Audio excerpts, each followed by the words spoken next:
Welcome to Inside Track with Bruce Ash and Ed Wilkinson on the Live the Dream Media Network.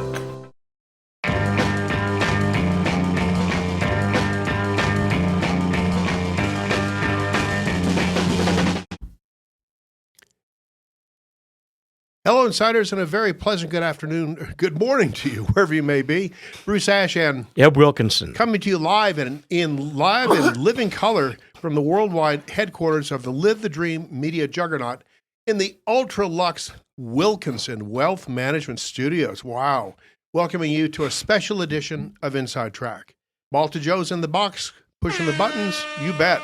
You can call him to talk with us or our guests at 520-771-5101 or send a message to us on Facebook Live or YouTube. Yep. Hey, we've got an awesome guest with us today for Inside Track. Bruce and I invite you to take some time, enjoy today's show while you listen to us driving around town or in your home.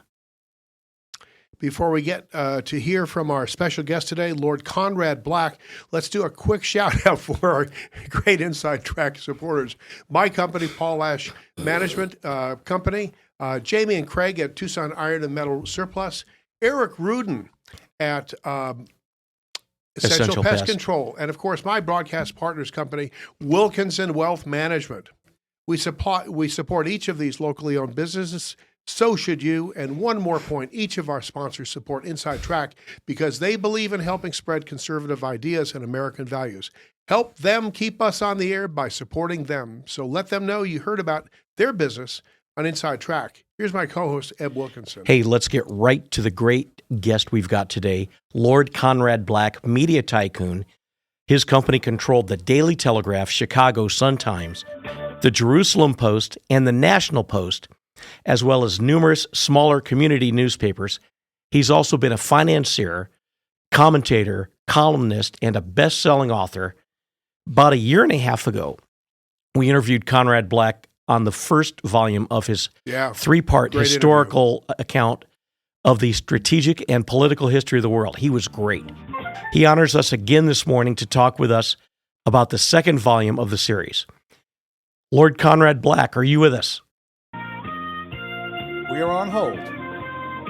And we're on hold with Conrad Black, but he is there. Okay. That's so funny. I feel like I'm on Jeopardy. Exactly. There's a live radio. It's beautiful. Anyway, so Lord Black is just one of the great thinkers of our time. I've talked with him now a couple times, and there's never unlike us, there's never an or an there's never a pause. I mean, he doesn't breathe. Well, he breathes, but he doesn't. He has large lungs. He is a great orator. Yeah, he is. And I think you'll find him to be very, very thoughtful about how he looks at today's world, as well as in this series. This is the second of three different books that he's doing on the strategic and political history of the world. And just thrilled that we could have him on. Glad we have him on hold, sort of. And I'm sure he'll be with us any minute. So what is there anything particular that you remember from the first time we had Lord Black on the show? Just how thoughtful and concise. And he knows the answers. I mean, he does. There's no like us umming and ahhing. I mean, he really just, his thoughts and his speech they flow well. And I compared him to Newt Gingrich, that a man I saw, I think in 2006 or so. And we were at the Southern Republican Leadership Conference in New Orleans. And no notes, nothing. And he stepped up to the podium. He spoke for about an hour and 15 minutes without an an ah, no pauses, no nothing. He was a great professor, and Lord Black could be a professor as well of politics and society and so on. And just a great speaker. Anyway. And those are rare. I mean, you take a look at... As you can see from us. Well, no, you take a look at the leadership we've had in this country yeah. as of late. You had Ronald Reagan, who was outstanding. Right. You had Bill Clinton, Who was outstanding. who was outstanding. You had Barack Obama, who we skipped over W. I noticed. Well, but George was okay, but look at the contrast between somebody like a Bill Clinton Right. and a Barack Obama if you didn't have notes Right. or a teleprompter. Bill Clinton could talk. Right. Obama, he stuttered and stammered and didn't know where to go. You get to somebody like Trump. He just goes. He just goes. And sometimes it's with the teleprompter, and sometimes Most of the time it's not. And most of the time it's not. He's not constrained by a teleprompter at all. I mean, he just has that gift where he can just go and change on a dime, from where he's at the time. Anyway, and a guy who exemplified that yesterday was Marco Rubio when he spoke before a Senate panel. I think it was a Senate panel on what the State Department has been doing since January under his leadership. And again, very confident. And I think that really is sort of at the source of their ability to communicate. It's just being completely confident and comfortable with the information that they're passing on, knowledge about the topic. And I think, although Marco is a completely different sort of a leader, I think he does have a great grasp of being able to communicate. Well, Dan Bongino, Kash Patel, the same way. Yeah. Dan probably better than Kash because he had a radio show for probably 2 or 3 years. And I miss him. Although the guy that replaced him, we're not supposed to talk about radio. Sure. But the guy that replaced him was not too bad either. And then who's the other one? There's several people in Trump's cabinet that are just confident, and they radiate that confidence. Yeah. They know exactly what they're doing. They know exactly why they're there. They know exactly what they want to express. Pete Hegseth, another great example of that. And here's a guy who, instead of going into hiding and doesn't tell people that he's going to be in the hospital, is out there doing PT with all the troops. So Hegseth has been attacked since, not from the time he stepped into his office, from the time he was appointed. From the time he was announced. Right, that's what I'm saying. Yeah. And he has had to climb an uphill kind of a trajectory to get into the office. And now he is scrutinized at every moment that he's working there. He is. But every one of Trump's appointees is the same way. Kristi Noem, Tom Homan. Tom Homan especially, Kristi Noem especially. Tom Homan doesn't give a crap, though. No, not at all. In fact, he welcomes it. And so you heard yesterday that Congresswoman was who attacked law enforcement officers with ICE and DHS. They are filing charges against her, and Homan has promised that there'll be more prosecutions if there are more skirmishes with law enforcement officers, and it should be. I know there's going to be a tremendous upheaval about her being prosecuted by the Justice Department. But you do that to a peace officer, and you deserve what you get. Absolutely, and these are the people it pretty well. These are the people that said of Trump, no one is above the law. Right. How can they say that about Trump and yet not about their own people? Right. There was something you had mentioned earlier. Let me see if I can find it. Oh, I can't find it on Tom Homan right now. But here's a guy that he relishes his job. Yeah, he takes the attention and the attacks on him. Bring it on. I mean, that's his attitude. He doesn't care. He's there to do a job, but he's done it now, I think, for 4 presidents, both Republican and Democrats. And to show you just how far the Democratic Party has devolved, at one time, they were very much in favor of catching and sending back, not this catch and release business that we saw under the Biden administration. Yeah, and Biden was on record on video saying he wants to catch and or send back. Right. Early on in his life. I mean, this was all, a political scheme, I think, and a lot of other people believe, Eb, to flood the zone, to get all of these people into this country, and look how hard it's been to remove them. Now there was a ruling just yesterday or the day before by the court saying that President Trump and the Department of Homeland Security had the ability to remove any of the Venezuelans who had come to the country, and because this was a political trick by Maduro, Sure. to throw out his people, the people who are really, really, criminals and bad people and so on, and now they will be going back, and they're not going to a prison; they're just being sent back to Venezuela. Right, and it's up to him what to do with them when he gets them back. Right. Joe, do we have Lord Black on the phone? Not quite yet. Okay. Do we have any clues to how long? Lost you there, Joe. All right. Well, We have him now. Here we come. All right. Okay, good. Lord Black.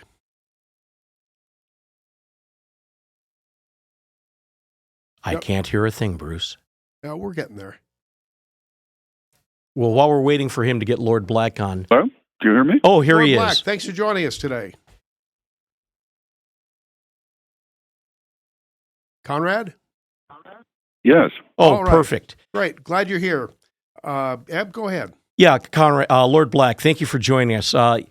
You have written at least a dozen books on various topics and issues. Your latest book, The Strategic and Political History of the World, Part 2, like the first volume, had to be a huge task. How difficult is this research and writing that you're doing, given everything else you've got going on? Oh, it's difficult, but my habits are different from a lot of people. I take, just a bit of exercise for my own good, but it's not competitive. I do. I think things are competitive enough without, getting to tennis and golf and stuff. So when other people are doing that or other hobbies, I write, you see, so I have the time for it. But you're right; it's taken years to get this far, and it's a lot of work, certainly. Lord Black, when you do your writing, and you've written, I think, about a dozen books, including volume 2 of this particular series, do you do this by on a computer? Is it typed? Is it dictated? How do you do your actual writing? Well, I line up all the material, and then I dictate it, and it goes up on the screen. Now, at the end of each chapter, you have to edit it, but at least you've got something to work with. It's certainly, in physical terms, much easier than when you had to type everything. And so it's in that sense physically not that taxing. You're just holding sort of a dictaphone device in your hand, you see. But it's the organizing the material and reading the material so you know broadly what it is you want to write that takes more time than actually composing it. What was a novel has to make it all up. Here, at least, I have historical, authenticated facts to deal with. Right. How did you decide that this was a project that you wanted to pursue?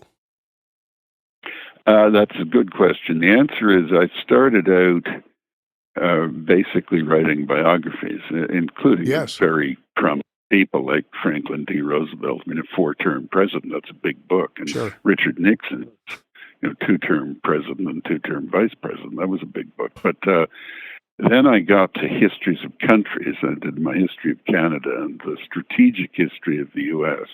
See, I don't do what's already been done. I mean, history of the United States is a vast literature, but not a strategic analysis of how it moved so quickly from a small number of colonists to the huge influence it's had in the world all through our lifetimes.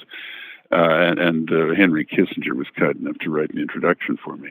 But having done that and having done a lot of research on that sort of thing, the history of countries and international relations, I saw that anyone setting out to get any sense of the history of the world generally would be faced with the necessity to read from 10 to 30 thick volumes and I thought it could be cut drastically down in size. Not, I mean, still a substantial read, but drastically cut down, and still made readable if you focused on the personalities. And I'm one of those people who thinks that history is made by people, is not made by just people sitting around and waiting for the trends and fashions of the world to direct events. I mean, history is made by people, and so I started out on this, and as it turns out, you have the second volume there, but I'm almost finished the last volume now, and they're 3 big volumes, about a little over 1,000 pages. So no doubt it's a big read, but you've got the whole history of the world there. It's a political history. I don't get into too much sociology or culture or technical matters, so obviously they're referred to, like the invention of the printing press or the telephone or something. But it's all there. I only go back to authenticated history, not folklore, not legends, but the history is starting in India, China, and the Middle East, and bring it right up to now. I mean, in what I'm writing now, I'm just starting the Vietnam War, so I'm almost at the end now. Yeah, you're getting close. So your project has been split into 3 different periods. How did you decide the breaking point for each of the volumes in your 3-part series? I'm going to give you a very mundane answer. The publisher told me that they couldn't put any more words into one volume. So I sawed them off at points that are, plausible as terminal points. The first one was the death of the Emperor Augustus, the first Roman emperor, and then the one ends with the restoration of the monarchy in Britain and the death of Cardinal Mazarin, Richelieu's successor in France, 17th century. I can just see it right now as you start volume 3. The opening line is, "As I was saying." I almost did that, but I thought I'd spare the readers that. But I may have a foreword, a very, very brief foreword that is more or less like that. But Lord Black, what was your most profound discovery during your research that you believe might be the most interesting to your readers? There are a couple of them. One is that religion never goes away, and it's always been there. And that was obviously very primitive. It was 3000 BC, and there were very strange religious concepts. But there's always a zone in the human mind that is looking for something that's not immediately detectable to us, and sometimes it leads to people being extremely fervent and pious, and sometimes just curious and respectful. But it's there, and it can be a positive force. And in this, I took issue with the famous historian Edward Gibbon, who blamed the Christians in large measure for the fall of the Western Roman Empire. I think if they had adopted Christianity earlier, it would have made it easier for them to defend themselves against the barbarians. And once the barbarians had overrun the West, I mean, the Eastern Roman Empire continued for another 1,000 years in what is now Istanbul. But once they had overrun, what are now France and Spain and England and Italy, the barbarians had such primitive religions themselves. They very rapidly became quite strenuous Christians. So if we'd actually, I'm not getting into religious belief here. I'm just talking about, strategic matters. If the West had been more strongly and actively Christian a little earlier, it could have resisted the barbarians much more effectively. A second thing I'd say is, and I have to be very careful presenting this, but it seems to me that Islam was in large measure an imitation of Christianity. That the Arabs saw how this Christian phenomenon just swept the world, and under the barbarians, and they adopted a religion of their own that was quite similar, down to and including having the archangel Gabriel announce it to Muhammad. And this, again, there's no disrespect to Islam, but it appears to me that I'm not getting into supernatural matters here. That's a matter people's belief, but just how Islam was set up, since they did not wish to be martyrs as the early Christians were, including Christ himself, they became warriors.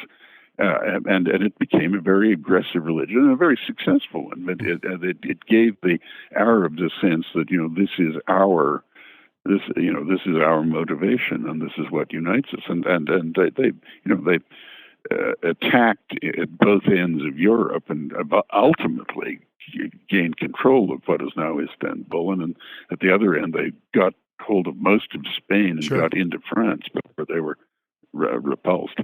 Lord Black, I made many trips to Israel, and one of my earlier trips back in the 90s, we were in the old city. It was late in the afternoon, and all of a sudden, we're with our guide who, you know how the military works in Israel. You're in the military in the IDF until they say you're too old.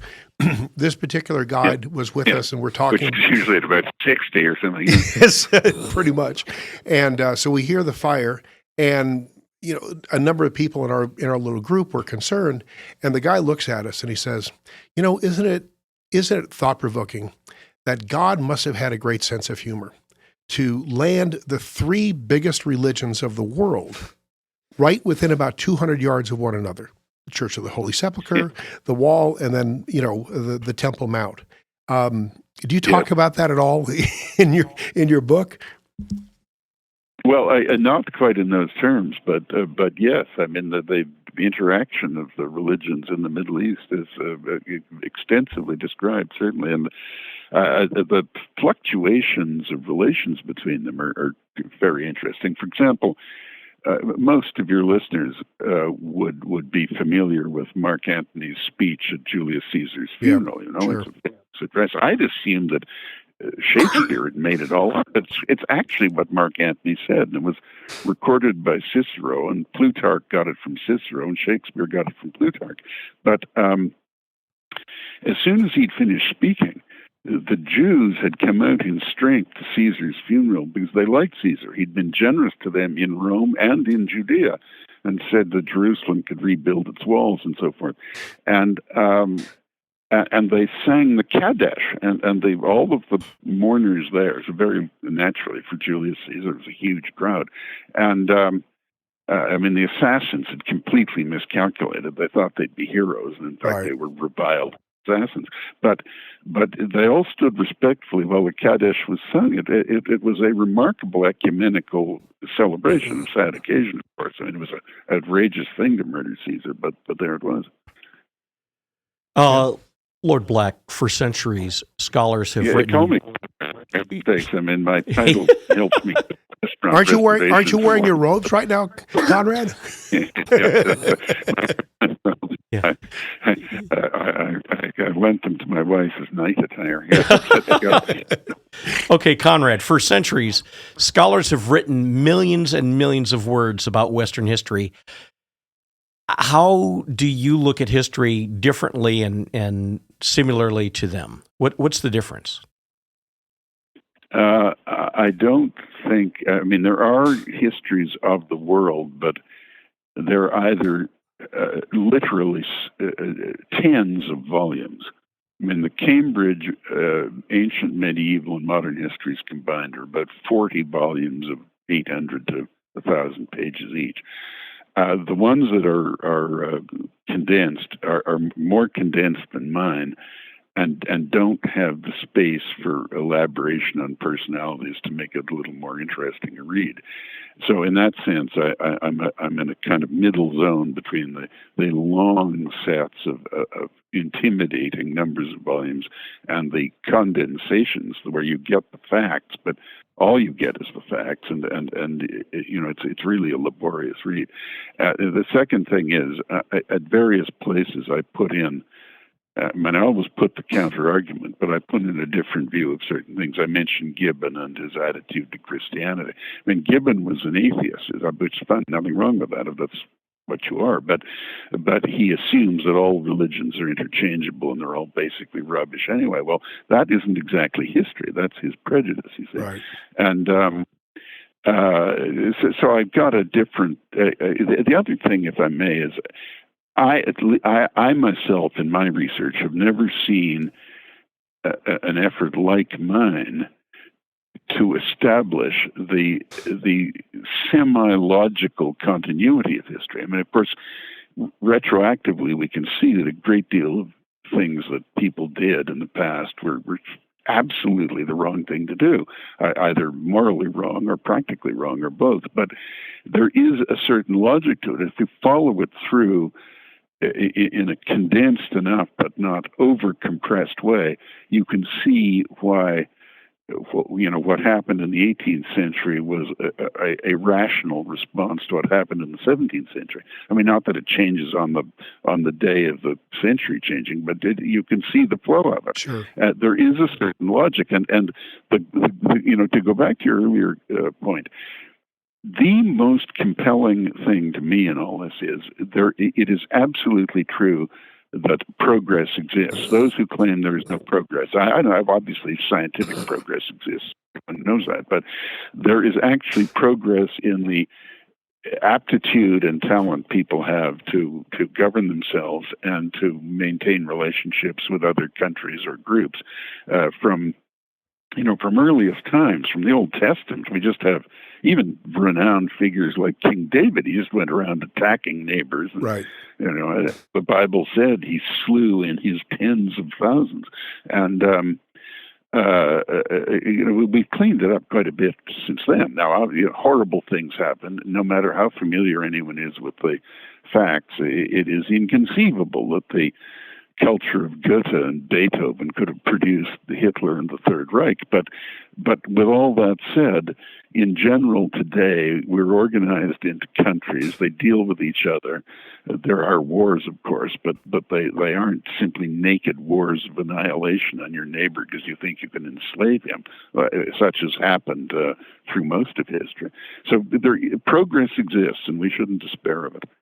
Conrad, we need to take a quick commercial break to pay some bills here. Otherwise, they'll throw us out of the media shop here. Can you stay with us? I'm a capitalist. That's right. All right. We'll be right back with Lord Conrad Black to talk about his book, The Strategic and Political History of the World, Volume 2. We'll be right back. It's termite season. Hi, it's me. And bugs fear the blue trucks from Essential Pest Control. Go blue at Essential Pest Control. We'll eliminate those bugs, bees, and termites. And stop paying too much to that national provider. Buy local for great service and affordable rates. Call Essential Pest Control because termites fear the blue. Run for your life. Call for the blue trucks from Essential Pest Control. 886-3029. That's 886-3029. Or check online at essentialpest.com.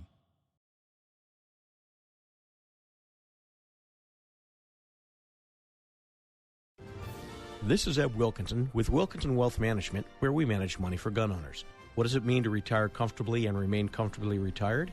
It means designing a plan that allows you to do the things you want to do, outpace inflation, and never run out of money in your lifetime. If you want to retire comfortably and remain comfortably retired, call me, Eb Wilkinson, at 777-1911. That's 777-1911 or WilkinsonWealthMGMT.com. I'm proud to welcome my good friends at Tucson Iron and Metal Retail to Inside Track as an advertiser.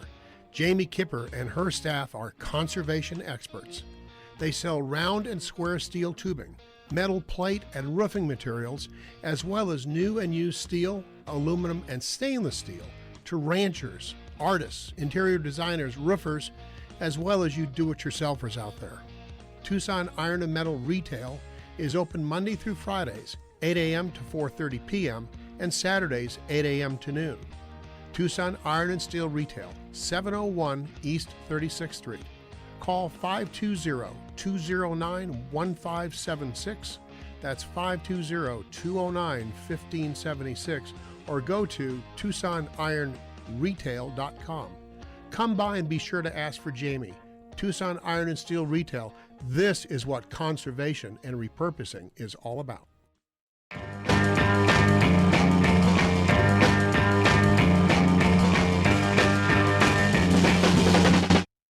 All right, we're back with Lord Conrad Black. His book, The Strategic and Political History of the World, Volume 2.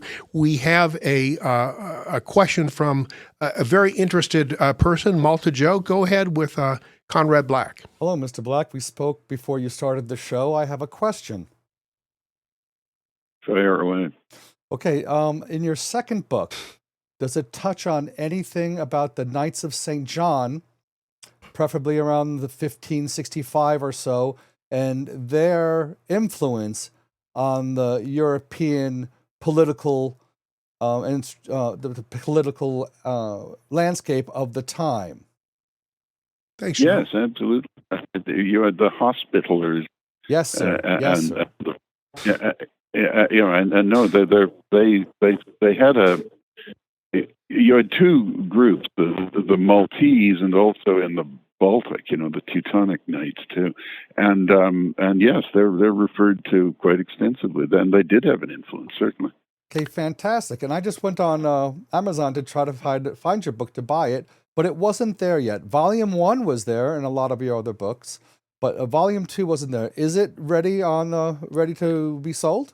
Yeah, it should be at any moment. I'm surprised at that. I mean, it certainly.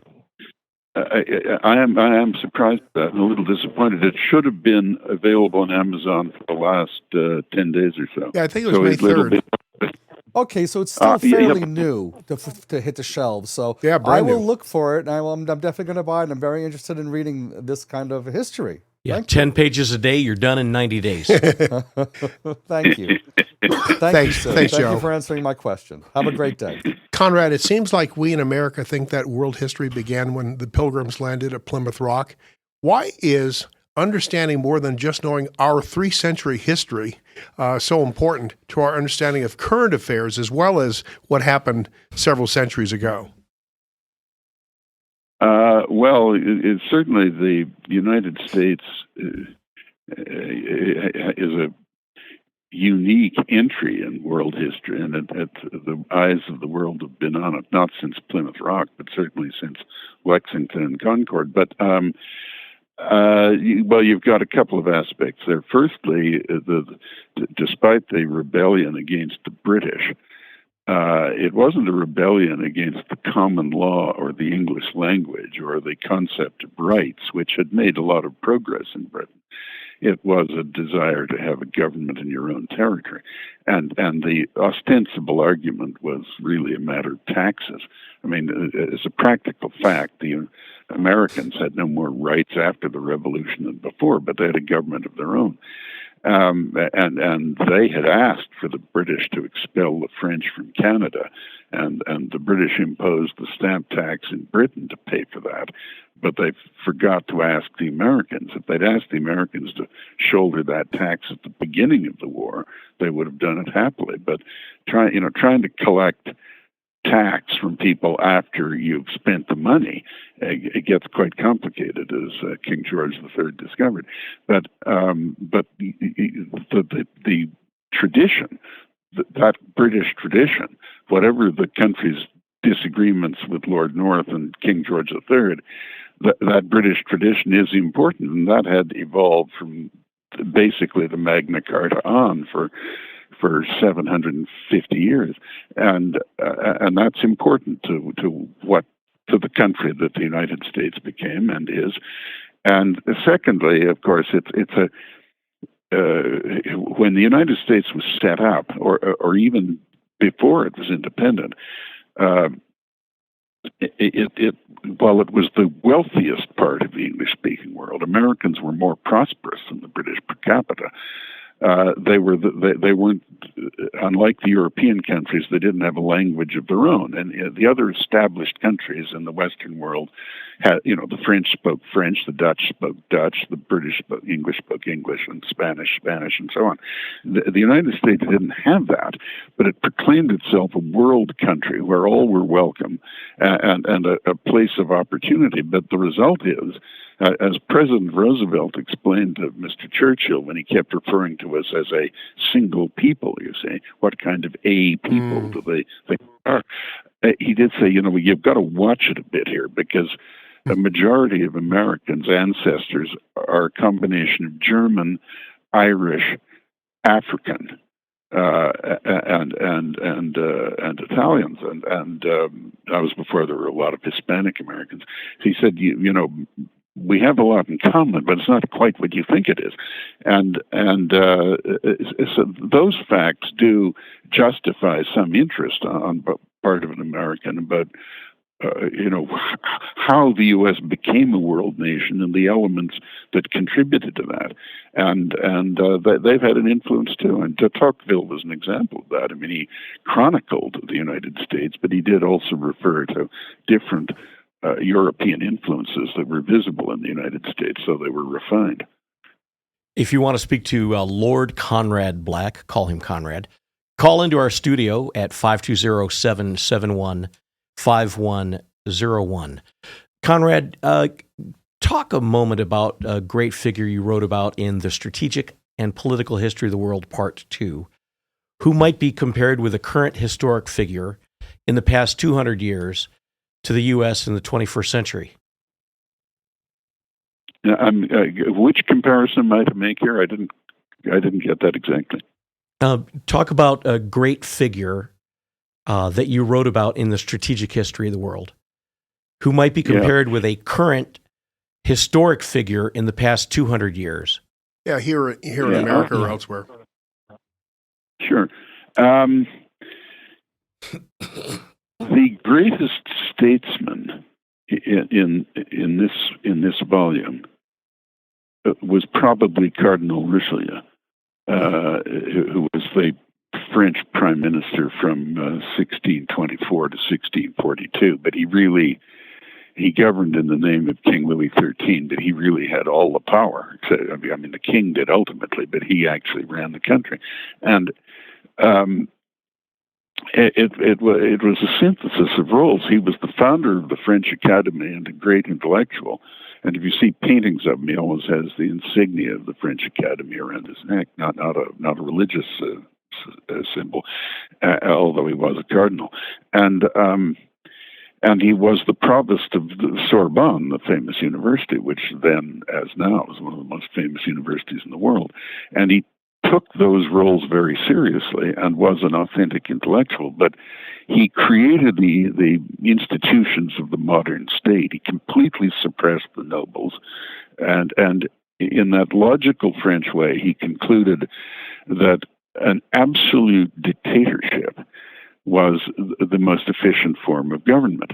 And he wasn't overly preoccupied with people's rights, though he didn't actually bother people's exercise of rights as long as it didn't result in insubordinacy towards the state.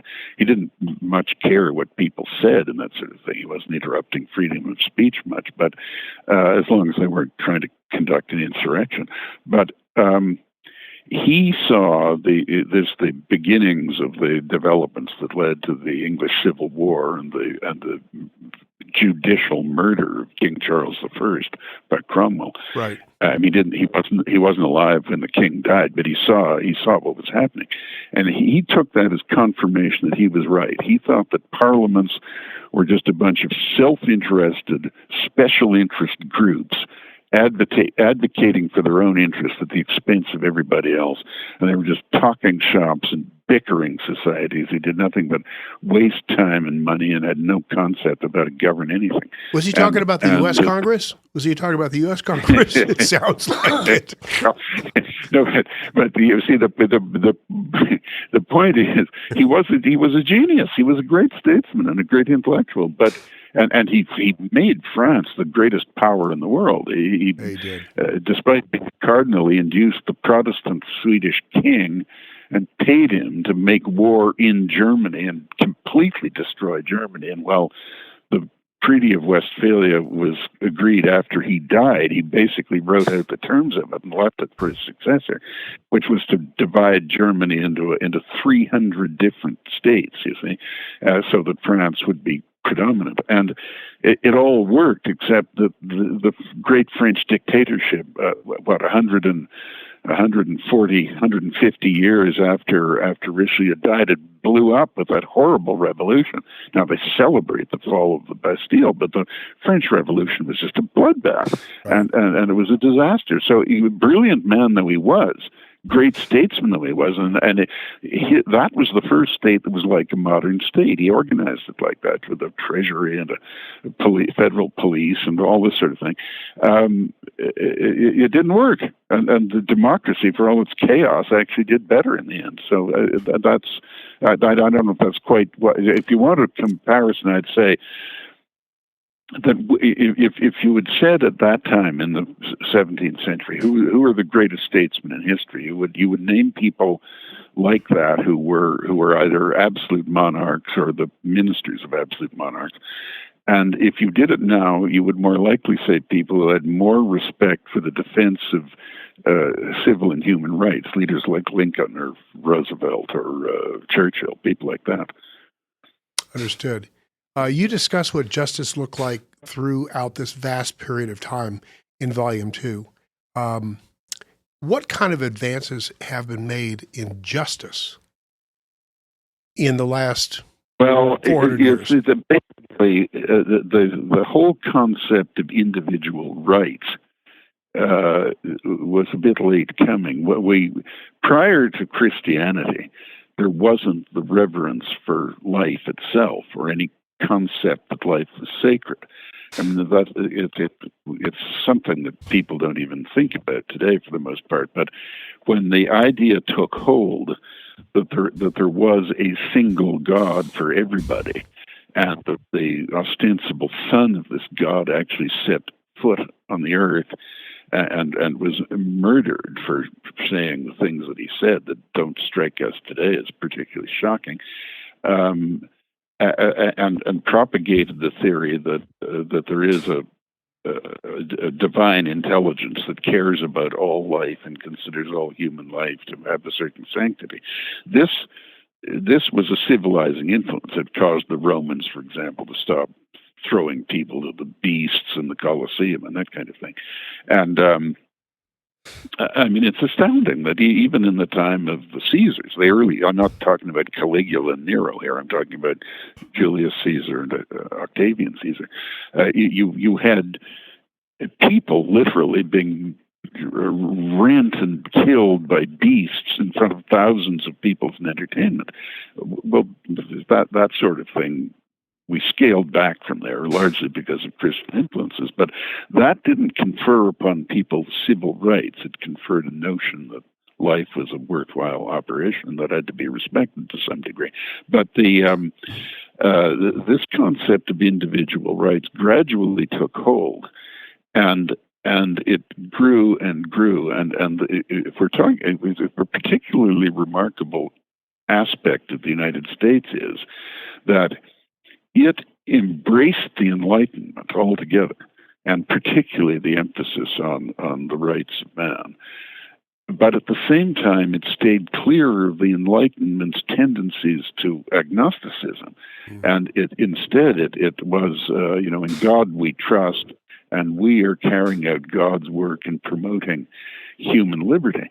And now, obviously, there were certain anomalies with slavery, but they were worked out eventually. But that was a different concept than we'd seen, and it is a positive evolution to try and unite the notion of the sanctity of life with the notion of inalienable human rights. And it is progress. I mean, in practice, obviously, there are frequent violations of it. I mean, we're all sinners and nothing is perfect. No people are perfect, but we are getting better. Lord Conrad, you talk about the influence of Islam, the religion and its culture in a historical perspective with Christianity. How do you write about that? Obviously, you have to be careful, and it would be my nature to be careful about a thing like that anyway. I have no lack of respect for anyone's religion or absence of religion. I mean, I always feel that religion's like sex. People should do what works for them and avoid what doesn't, and generally respect the views of others and be discreet about it. But I mean, unless we're talking about something that's sociopathic and or coercive, I'm not talking about that. But they, in some ways, it must be said that Islam, and I emphasize that there was a cultural aspect to Islam that, along with the pride that it gave the Arabs and those who adopted Islam, non-Arabs who adopted it, like Persians eventually, for example, Turks, it also generated a cultural revolution, and they were very advanced. Now, in fairness, the ancient Egyptians had been as well for their time, but they were very advanced in astrology and medicine and things like that, and the West learned a lot from them. There was an academic aspect to Islam that deserves respect, and certainly I give it respect. It did raise the morale of the Arabs and gave them this notion that they were some sort of a chosen people that could overrun their neighbors and convert them to what they believed in. And they had the working out of Spain between the Christians and the Muslims. It took 1,000 years almost to sort out completely. 800 years, and it was a nasty business, and it went on for a very long time. But the nature of Islam was, in its way, positive. It was building the pride of the holders of that faith, which, in the abstract, is a good thing. It just led to a lot of violence. But so I try to be fair to everybody, and within reason, respectful to everybody. I mean, obviously, there are some groups that don't really deserve respect in any moral sense. But I try and be fair to everyone. So I'll have to leave it to others to judge whether I've succeeded, but I tried anyway. So let me ask you a question based on that. When you grew up in a household that was basically atheist and agnostic, if I remember reading correctly, and you did that until more agnostic than atheist, but that's right. Yeah. And then you got to a point that you decided that value, it does not of worship. I'm sorry. What did you say? So, but then you got to a point where you couldn't deny the existence of God. Was that correct? What I was reading? We're getting into my own experience alone here. This has nothing to do with what I wrote. Well, no, I'm getting to that. I want to know, did that have any influence in your writing? I tried to be fair and not be biased. But you're right. I concluded in the end that my father in particular, who was an extremely intelligent man, but he was mistaken in not believing that there were spiritual forces in the world. I concluded that there are, and since there are, there is some grounds to think that they can be propitiated, and the question then becomes: do you want to try and communicate with them or not? I don't mean nonsense of talking to spirits and hearing voices. I'm talking about prayer and contemplation, that sort of thing, in moderation. I'm not a zealot. I'm not a fervent or pious person, but respectful of these things, and so I am, in fact, and have been for many years, a practicing Roman Catholic, but I'm very I'm not a fervent or pious or intolerant one. I do what works for me and respect the views of others. But as I said, I think that gave me a greater openness to the religious trends that arose throughout this narrative. But on the other hand, I have an agnostic background too, and I understand the appeal of it. I just think in the end, it isn't the stronger argument. Conrad, we gotta leave it there. But I do have one last question for you. How do you think justice has changed in this period of time that you're talking about in Volume 2? What we spoke about the Magna Carta and some other documents. How much growth? How much more enlightened?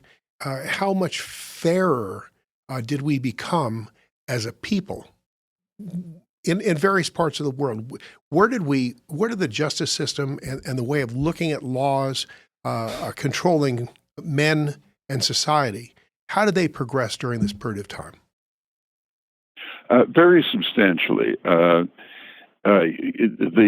Romans were much better than the Greeks on law and the administration of law. They actually developed courts, and the Greeks didn't really. And all the great Greeks were put to death. I mean, Socrates was. Pericles was not, but Socrates. Well, Pericles' son was for no good reason, but Socrates was. Demosthenes was. Plato was not, but he was politically astute.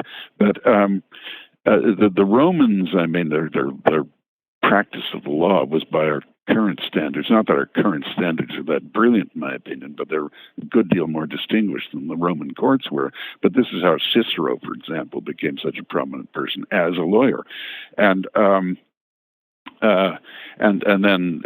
we got into the Christian era in the West, and that varied. When it was a straight question of dealing with the interests of the competing interests of people, the ecclesiastical authorities tended to be quite fair to the poor, and despite some of the horrible and depraved things that went on in the higher reaches of the Christian Church before the division with the Orthodox and then the Protestants, most of your priests and monks and friars were quite benign people trying to help those whom they ostensibly served. This was a positive influence compared to what was there before. And then gradually, because of the cleavages within the Christian community, in a way, the Reformation created a competition that was a good thing. The Catholic Church had to pull its socks up and not present such an appalling spectacle of the sale of preferments and things, and the Protestants were, tried hard to point out that they were comparatively without sin. So we had a competition going on amongst these institutions about who could be more virtuous and helpful to the population. In a way, it was like a more modern secular politics where people are promising things to the people. And then that came into secular affairs as those matters steadily moved from being ecclesiastical authority to secular authority. So we gradually raised our game very unevenly. It's not a straight line; it's a broken line, or a jagged line. But the trend is upwards in terms of trying to administer justice, and at the same time, the severity of justice declined. I mean, we had a case of it in Canada when the British defeated the French in Canada. They didn't defeat the French Canadians, but they defeated the French. The French Canadians asked for the English criminal law because the administration of evidence in a criminal case gave the defendant a much better chance.